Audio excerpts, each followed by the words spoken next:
ہمیشہ اعلان کرتے ہیں کہ لوگوں پنجتنی بنو، پنجتنی بنو گے تو نجات ہے، پنجتنی بنو گے تو خدا کی رحمت حاصل کر سکو گے، ورنہ جنہوں نے کربلا میں حسین پاک کو شہید کیا وہ بھی مسلمان کہتے تھے اپنے آپ کو۔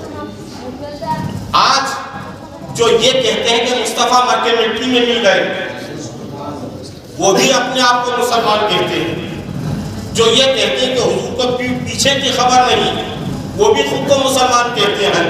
تو کہنے کو تو سبھی کہتے ہیں خود کو مسلمان، کہنے کو تو سبھی کہتے ہیں خود کو مسلمان، کہنے کو تو سبھی کہتے ہیں خود کو مسلمان۔ ارے جنت میں وہی جائے گا جو پنجتنی ہے، جنت میں وہی جائے گا جو پنجتنی ہے۔ آج غوث اعظم کا ذکر سننے کے لیے آپ بیٹھے ہیں، قربان جاؤ۔ ہجری سن 511 کا واقعہ ہے حضرت، اور اس واقعے کو شیخ علی خطیب بغدادی نے اپنی کتاب تاریخ بغداد میں نقل کیا ہے، اور اسے ابن تیمیہ نے بھی قبول کیا ہے کہ یہ روایت صحیح ہے۔ اب ابن تیمیہ کس مائن کا آدمی تھا یہ آپ سمجھ سکتے ہیں۔ ابن تیمیہ نے بھی اسے قبول کیا ہے کہ یہ روایت میرے پاس متواتر راویوں سے گزری ہے۔ تاریخ بغداد شیخ علی خطیب بغدادی لکھتے ہیں کہ ہجری سن 511 کا واقعہ ہے۔ پیران پیر دستگیر غوث اعظم بغداد کی جامع مسجد میں خطبہ دے رہے جمعہ کا دن ہے۔ میری بھاشا سمجھ میں آ رہی ہے کہ میں میری بولی بولوں؟ یکنار پختہ بدر قدران کھیم تیلا سرچیر برکہ شکر تو نانے کے پار گیا چلے گی کیا وہ؟ درود شریف کو جنات پڑھنے کو کیا ذرا بلند آواز سے اللہم صلی وسلم وبارک علی سیدنا مولانا محمد فاضل الجود والکرم وعلی آلہ وصحبہ اجمعین صلاۃ دائمۃ کثیرا والحمد للہ رب العالمین۔ 511 ہجری کا واقعہ ہے۔ شیخ خطیب بغدادی اپنی تاریخ بغداد میں لکھتے ہیں کہ میں خود موجود ہوں اس پورے واقعے کا آئی وٹنس چشمدید گواہ۔ پیران پیر دستگیر جمعہ کا دن ہے، خطبہ دے رہے ہیں، اور چونکہ وہ ربیع الاول شریف کا مہینہ تھا، یعنی حضور کی دنیا میں تشریف لانے والا مقدس مہینہ کے جس مہینے میں سرکار تشریف لائے، سرکار دو جہاں کا ذکر کر رہے تھے تو ایک یہودی بھی مسجد میں آ کر بیٹھا تھا۔ کون بیٹھا تھا؟ اب ممکن ہے کہ آپ لوگوں کے دماغ میں آ گیا یار غوث پاک کے زمانے میں یہودی مسجد میں کیسے آ گیا؟ تو سنو، اپنے ذہن کا کنفیوژن دور کرو۔ ہمارے بھارت میں ہمیں جو ڈائریکشن دیے گئے ہیں وہ الگ ہے۔ اس زمانے کی بات کر رہا ہوں میں 1000 سال پہلے کہ پیران پیر دستگیر کے زمانے میں کسی کو آنے سے روکا نہیں جاتا تھا مسجد میں۔ کسی نے پوچھا بھی تھا کہ شیخ یہ لوگ بھی آتے ہیں یہاں مسجد میں؟ فرمایا کہ میری باتیں نہ سنیں گے تو ایمان کی طرف پڑھیں گے کیسے؟ یہودی بھی بہت دیر سے پڑھا لکھا بڑا عالم اور فاضل یہودی تھا، بہت غور سے غوث پاک کی باتیں سنتا رہا، اور جب غوث پاک کی باتیں اس کو عجب لگی تو وہ اپنی جگہ سے اٹھا ڈائریکٹ منبر کے پاس آیا۔ غوث پاک بغداد کے منبر پر کھڑے ہیں اور حضور پاک کا ذکر کر رہے ہیں۔ ڈائریکٹ چل کر غوث پاک کے پاس آیا اور غوث پاک کا ہاتھ پکڑا اس نے۔ آج کے زمانے میں اگر ہمارے امام کے ساتھ کوئی ایسا کر لے تو ہم لوگ اس کو قیمہ بنا کر 400-500 روپے کے بھاؤ سے اس میں مکس کر کے بیچ دیں، مگر وہ دور ایسا نہیں تھا، گنڈا گردی کا زمانہ نہیں تھا، اور خدا کے گھر میں گنڈا گردی چلتی ہی نہیں ہے۔ آیا غوث پاک کے منبر کے پاس اور پیران پیر کا ہاتھ پکڑا اور کہا شیخ بہت دیر سے میں تیری باتیں سن رہا ہوں، آدھا پون گھنٹہ ہو گیا تیری باتیں سنتے سنتے، تو ہر بات محمد عربی کی کرتا ہے، اپنے نبی کا ذکر کر رہا ہے اور یہ بتلا رہا ہے کہ میرے نبی سب سے افضل ہے، میرے نبی سب سے اعلیٰ ہے، میرے نبی سب سے بزرگ و برتر ہے۔ اور ایک بات تو کہتا ہے تو ایرانی ہے، ایک ایرانی شاعر نے بھی کہا کہ لا يمكن السماء كما كان حقه بعد از خدا بزرگ تو ایک قصہ مختصر۔ تو سن عبد القادر، شیخ سن، میرے نبی نے چلتے پھرتے مردے زندہ کیے ہیں. کس نے؟ میرے پیغمبر نے. یہودی سے وہ کنورٹ ہوا تھا, نیا نیا کلمہ پڑا تھا پیغمبر عیسیٰ کا.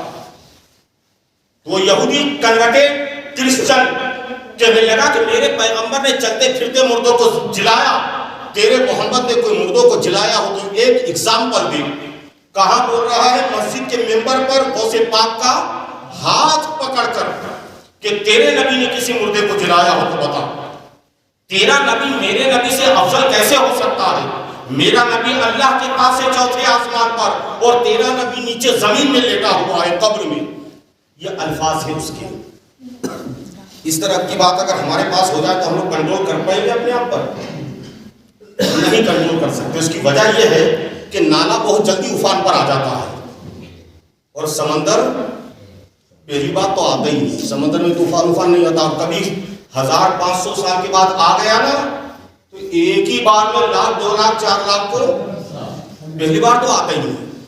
اور اگر آ گیا تو پورے 14 کلومیٹر لمبے چوڑے انا ساگر کو ایک ذرا سی کٹوری میں ہے نا, تو پہلی بار تو آتا ہی نہیں, اور آ گیا تو پھر کسی کی خیر نہیں. غوث پاک کا ہاتھ پکڑ کے پوچھ رہا ہے کہ بتا, میرے نبی نے چلتے پھرتے مردوں کو جلایا, تیرے نبی نے کیا کیا؟ پھر تو کہتا کہ میرا نبی افضل. ارے میرا نبی تو چوتھے آسمان پر ہے اللہ کے پاس, تیرا نبی زمین میں ہے اپنی قبر میں. بتا کوئی تیرے پیغمبر نے مردے کو زندہ کیا ہو تو. قربان جاؤ, ہمارے بزرگوں کا طریقہ بتا رہا ہوں. غوث پاک نے محبت سے اس کے چہرے کی طرف دیکھا, فرمایا تیرے پیغمبر نے مردوں کو زندہ کیا, میری طرف سے درود و سلام ہے عیسیٰ علیہ السلام پر, اور میں محمد عربی کے غلاموں کا غلام, غلاموں کا غلام ہوں. میں نبی کے گھر کے نوکروں کا نوکر ہوں. بے شک تیرے نبی نے مردوں کو جلایا, کیا تو یہ چاہتا ہے کہ میں محمد عربی کا غلام ہوں, میں کسی مردے کو جلا دوں کیا؟ حیرت سے منہ کھول کر دیکھنے لگا. اتنا بڑا دعویٰ کون کرے گا کہ میں مردے کو جلا دوں؟ غوث پاک نے فرمایا کہ میں مردے کو جلا دوں. منہ کھول کر دیکھنے لگا. غوث پاک نے اس کی پیٹھ تھپ تھپائی, کہا کہ میں کسی مردے کو جلا دوں. ہوش میں آیا, کہنے لگا عبد القادر تو اپنے آپ کو محمد کا نوکر کہہ رہا ہے؟ کہاں کہ تو مردے کو جلائے گا؟ کب تو کہے تو جلا دیتا ہوں. کب چل میرے ساتھ مردے کو جلا کر بتا. اس نے غوث پاک کا ہاتھ پکڑا, مسجد سے نکلنے لگا. غوث پاک نے فرمایا چل تو جو کہے گا اور جس مردے کو کہے گا اس کو میں آج زندگی دلواتا ہوں, اللہ سے زندہ کر دوں گا. جب غوث پاک جانے لگے تو ساری بغداد کی جامع مسجد بھری ہوئی تھی. خلیفہ بغداد المنتصر باللہ بھی بیٹھا ہوا تھا. چونکہ بادشاہ خلیفہ مسلمین کی موجودگی میں عوام چپ چاپ تھی, مگر خلیفہ نے آواز دی عبد القادر شیخ تم قبرستان جاؤ گے, قبرستان یہاں سے کئی میل دور ہے, جا کر واپس آؤ گے. تب تک جمعے کا ٹائم کیا ہوگا, جمعے کا وقت ختم ہو جائے گا, لوگوں کی نماز کا کیا ہوگا؟ قربان جاؤ رے کھتیا والوں, میرے غوث نے فرمایا کہ خلیفہ محترم امیر المومنین فکر نہ کرے, وقت کی بات تو میرے ہاتھ میں ہے, وقت کی نبض میرے ہاتھ میں ہے. جب تک میں نہ چاہوں گا سورج 1 انچ پچھم کی طرف نہیں جائے گا. اب غوث پاک باہر نکلے. جو جتنے نمازی تھے انہوں نے کہا جب یہی جا رہے ہیں اور پھر آ کر شیخ نماز پڑھائیں گے تو پھر یہاں بیٹھ کر کیا ہے, چلو اپن بھی چل کر دیکھیں کیا ہوتا ہے. تو اس وقت حضرت 7 لاکھ پبلک تھی اس جامع مسجد میں. بغداد کی جامع مسجد میں کتنی پبلک, اور سن لو غوث پاک کے زمانے میں ٹوٹل بغداد کا پاپولیشن 12.5 لاکھ تھا. کتنا تھا پاپولیشن, جن سنکھیا کتنی؟ 12.5 لاکھ. 12.5 لاکھ میں 12.25 لاکھ لوگ کلمہ پڑھنے والے, 25,000 یہودی, 50,000 کرسچن عیسائی. یہ ٹوٹل بغداد کا پاپولیشن تھا پیران ابن دستگیر کے زمانے میں. تو اس وقت غوث پاک کے پیچھے نماز پڑھنے والوں کی تعداد کتنی تھی؟ 7 لاکھ. لوگوں نے کہا کہ سبحان اللہ, جب پیر واپس خود آ کر نماز پڑھائیں گے تو ہم بیٹھ کر کیا کریں، چلو دیکھ کر تماشا دیکھیں گے۔ اب یہودی اور غوث پاک ایک دوسرے کا ہاتھ پکڑ کر جا رہے ہیں آگے آگے، 7 لاکھ پبلک غوث پاک کے پیچھے پیچھے۔ اب اتنی بھیڑ، 7 لاکھ کہتے کس کو ہے؟ بولنا ہی صرف بولنا ہے، گنتے بیٹھو نا، ہوش اڑ جائے۔ 7 لاکھ کس کو کہتے ہیں؟ روڈ سڑکیں سب جام۔ اب میرے جیسے آدمی نے پوچھا یار یہ بھیڑ کہاں جا رہی ہے؟ کہ شیخ مردے کو زندہ کرنے والے ہیں، میں بھی چل رہا ہوں۔ مولانا صاحب نے پوچھا کہ یہ بھیڑ کہاں؟ کہ مردے کو زندہ کرنے والے ہیں آج شیخ، یہ بھی چلے۔ انہوں نے پوچھا یہ بھی چلے، یہ وہ۔ اس طریقے سے قبرستان پہنچتے پہنچتے تقریباً 8.5 لاکھ کا مجمع ہوا۔ کتنا؟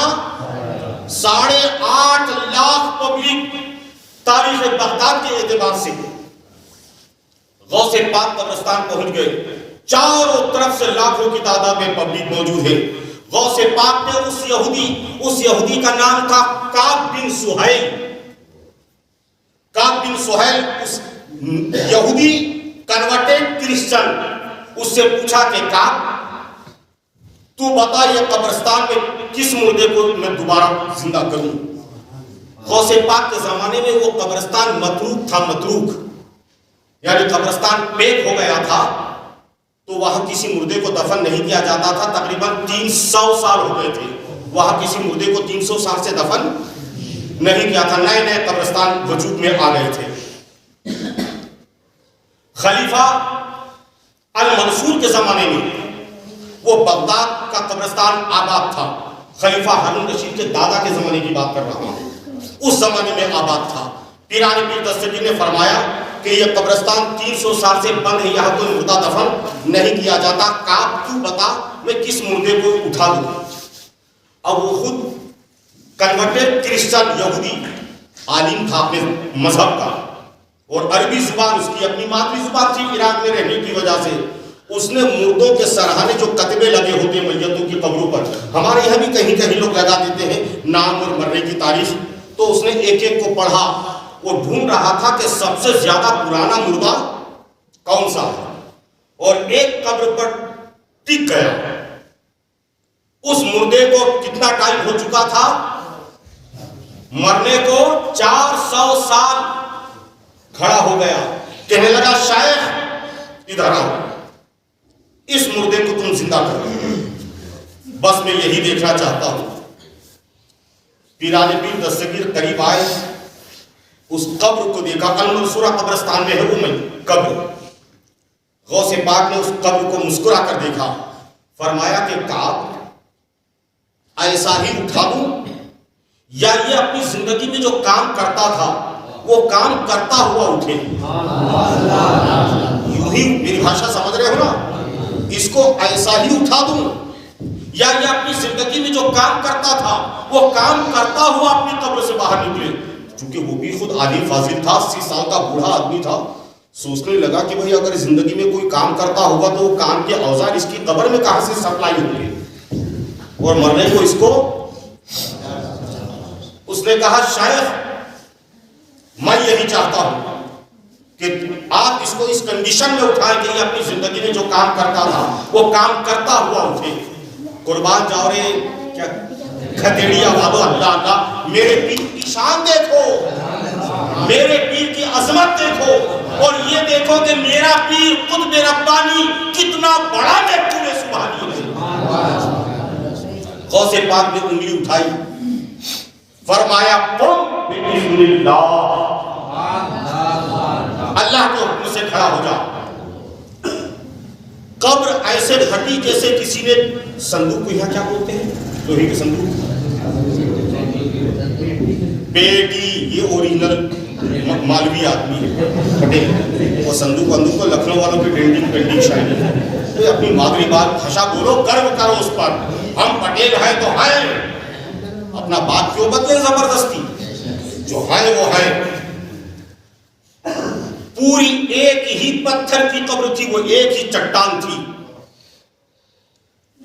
3 فٹ چوڑی اور 6 فٹ لمبی، ایسا جیسے لوگ کیک کاٹتے ہیں نا، کیک، قبر پھٹی، آدھی ادھر آدھی ادھر، اور وہ قبر کا مردہ جس کا نام اشرف بن حسین تھا اپنی قبر سے نکلا تو چونکہ وہ اپنی زندگی میں شہنائی وادک تھا، بانسری بجاتا تھا، اپنی قبر سے بانسری بجاتا ہوا باہر نکلا۔ نکلنے کے بعد سب سے پہلے غوث پاک کو دیکھا اور اس نے سلام کیا اور اس یہودی کی طرف دیکھ کر مسکرایا۔ کون؟ وہ مردہ 400 سال پہلے جو مرا تھا، میرے پیر نے اس کو زندہ کیا۔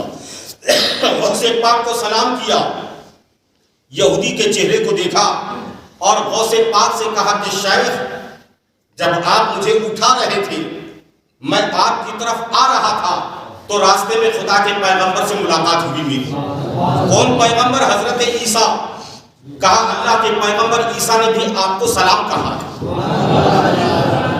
اور شیخ یہ جس کا کلمہ پڑھتا ہے اس کے پیغمبر نے اس کو کہا ہے کہ نجات صرف محمد رسول اللہ کے نام میں، بخشش صرف محمد عربی کے نام میں۔ اس کے پیغمبر نے اس کو کہا ہے کہ آج اگر میں آ جاؤں تو مجھے بھی کلمہ محمد عربی کا ہی پڑھنا ہوگا۔ تیری بھلائی اس میں ہے کہ تو بھی غلام محمد مصطفیٰ ہو جاؤ۔ اسی وقت اس نے کٹی ہوئی قبر کے کونے کو پکڑا اور کہا اے مردے، اشرف بن حسین تو گواہ، عبد القادر تو گواہ، میں سچے دل سے مسلمان ہو رہا ہوں اور عبد القادر مجھے کلمہ پڑھا دو لا الہ الا اللہ محمد رسول اللہ۔ مردہ واپس قبر جیسی کی ویسی ہو گئی، مگر گاؤں والوں تب سے آج تک 511 سے آج 1442 کتنے 100 سال ہو گئے؟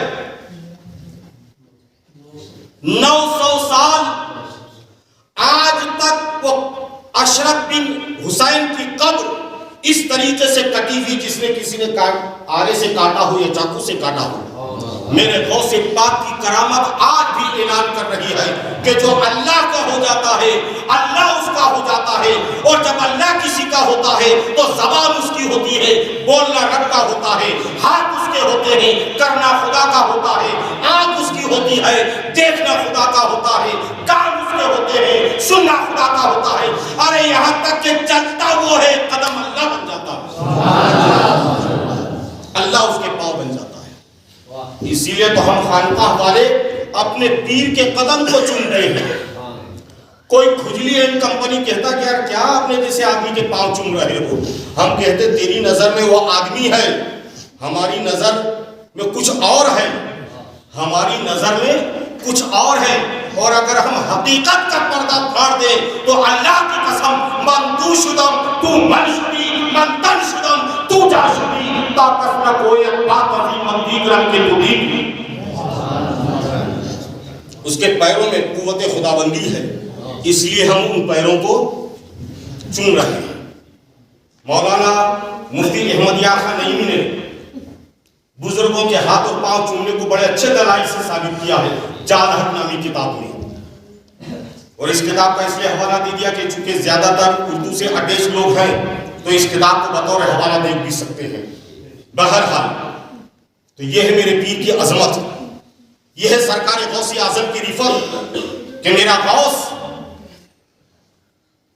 کو اللہ تبارک و تعالیٰ نے اپنا ایسا محبوب بنایا کہ ناممکن چیز بھی غوث اعظم کی بارگاہ میں آ کر ممکن ہو جاتی ہے، انہو